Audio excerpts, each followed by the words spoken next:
There are many worlds in Star Wars that have been touched by the dark side, places where the Force is distorted, heavy, and unsettling. Worlds like Korriban, Ziost, Dromund and Kaas. But there is one planet that occupies a far stranger place in the lore, the planet of Ambria. A world that for a time became something almost impossible within the Star Wars mythology.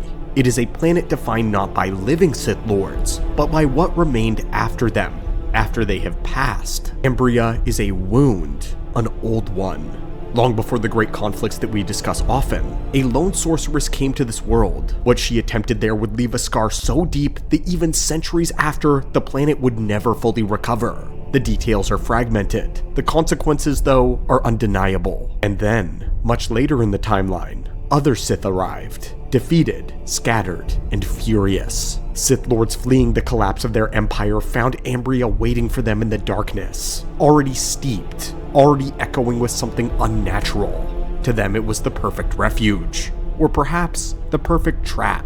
What happened to Ambria was an accumulation, a presence, whispers in the Force, shadows without bodies, a world where the boundary between life and death grew disturbingly thin. Until eventually, a lone Jedi was forced to confront something they almost never faced on this scale. Ambria did not hold an army, it didn't even hold a war, but it was a planet haunted. A single Jedi Master would step on Ambria and encounter what many believe should not exist in numbers, and what he chose to do there would shape one of the most disturbing darkside nexuses in Star Wars legends, a place known as Lake Natth. Welcome to the archives, my friend. Today we explore the world where the Sith did not leave, a planet infested by the spirits of ancient Dark Lords. Ambria was once a world of great promise, mineral-rich, strategically valuable, a place the early Republic quietly exploited for resources that would help fuel expansion, shipbuilding, and the refinement of hyperspace technology. But Ambria would not remain a simple resource planet. During the golden age of the Sith, at the height of the Sith power under Marka Ragnos, the planet drew the attention of an unnamed Sith sorceress. Where nearly everyone else saw mere minerals, she saw something greater, potential, but not an industry, for transcendence. Ambria would become the stage for this ascension. The sorceress reshaped the world through fear and domination, enslaving its native populations and bending the planet to a singular purpose. At the center of her design stood a colossal black obelisk, a structure built not as a decoration, but as a pure darkside conduit, a machine, a ritual focus point, something designed to pull upon the dark side. And when the ritual finally began, the planet answered in turn. Darkness gathered, energy surged. The Force did not flow gently, it roared.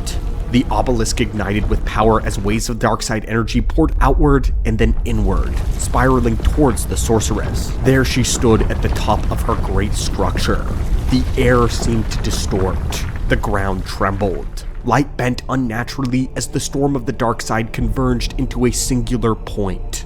Her. For a moment, it was triumph. Power flooded her body in violent torrents. Her form radiated with terrible brilliance, a living nexus of darkside power, strength beyond measure, perception without limitation. She had done it. She had become something more. But then the power kept rising. What began as empowerment quickly became overload. The energies did not stabilize, they intensified. The dark side, wild and unrestrained, pushed beyond the limits of flesh, beyond the limits of control. The sorceress's body began to fail. Cracks of energy tore across her form like fractures in reality. Matter unraveled, form collapsed. The storm she had summoned did not obey, it only consumed. Piece by piece, the sorceress was disintegrated, her physical existence shredded by the very forces she had sought to command. A catastrophe eerily reminiscent of what would occur centuries later on Nathema, but where Darth Vitiate succeeded through precision, preparation, and mastery. This was something else. This was an experiment gone wrong, and Ambria would pay the price. The surge of darkside energy did not erase life, but it twisted it and corrupted it. The ecosystems of the world fractured, creatures warped into unnatural forms. The balance of the world collapsed beneath the saturation of the dark side that would never fade. Ambria did not die, but it did change. It did scar, deeply infused with the darkness that would linger long after the sorceress was dead. And in time, that lingering darkness would attract something even more disturbing. Ambria's true role in galactic history had not yet begun. This would come later, in the ashes of a war, the Great Hyperspace War. Following the defeat of the Sith, the Jedi didn't celebrate victory, but they hunted and pursued. Across the galaxy and across the stars, the Jedi chased the remnants of the shattered Empire, convinced that the Sith were too dangerous to be allowed survival. Not just because of their knowledge, not just because of their weapons of mass death, but the Sith as a people were deemed too dangerous. What followed wasn't just a scattering or a retreat, it was a mass execution. Some Sith fled deeper into space, journeys that would eventually give rise to legends such as the Lost Tribe. Their leader Naga Sadow vanished into exile on Yavin 4. Vitiate called to the surviving fragments of Sith power, drawing them towards a different future.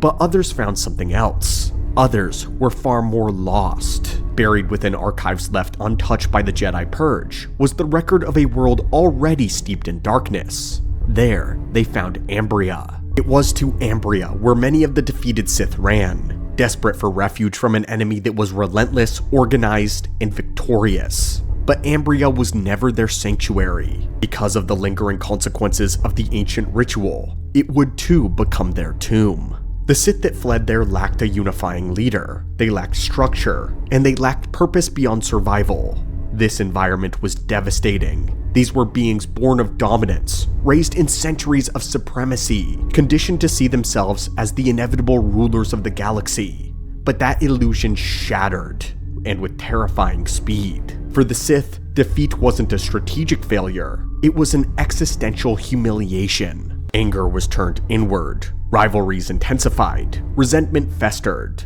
The dark side already had saturated the world, but it fed upon every fragment of bitterness and hatred. Over time, the world became something new. It wasn't a refuge for the dying Sith, but it was a gathering point for their rage, their fear, and their refusal to surrender their identity even in death. Unlike most beings who pass into the Force, the Sith of Ambria did not leave. Fearful of disillusion, terrified of oblivion, many anchored themselves to the only thing they had left: their hatred, their suffering, and Ambria. When they finally died, an anomaly began. The Sith who perished there did not descend into chaos, but they were bound, their spirits woven into the veins of the world itself. Ambria, like Korriban, was now a tomb world, but not of the dead, of the undead. Centuries passed, and now we arrive at a Jedi Master. A Jedi Master by the name of Thon. Jedi Master Thon was a Tiktruk Tai, a towering elephantine being whose presence alone was ancient. Thon was not a warrior in the traditional sense driven by conquest or glory. He never chased conflict at all, nor did he hunger for power. And yet, like Yoda and other great Jedi mystics, it was precisely this absence of ambition that allowed the light side of the Force to flow through him with extraordinary clarity. Thon existed during a time when the Jedi were far less centralized, where Jedi Masters often wandered the galaxy guided by intuition rather than assignments. Thon followed the currents of the Force, wherever they carried him, and eventually, those currents led him to Ambria. Ambria was no ordinary world. Even from orbit, Thon could sense the turbulence beneath the surface, a deep and an unsettling presence within the Force. Upon his arrival,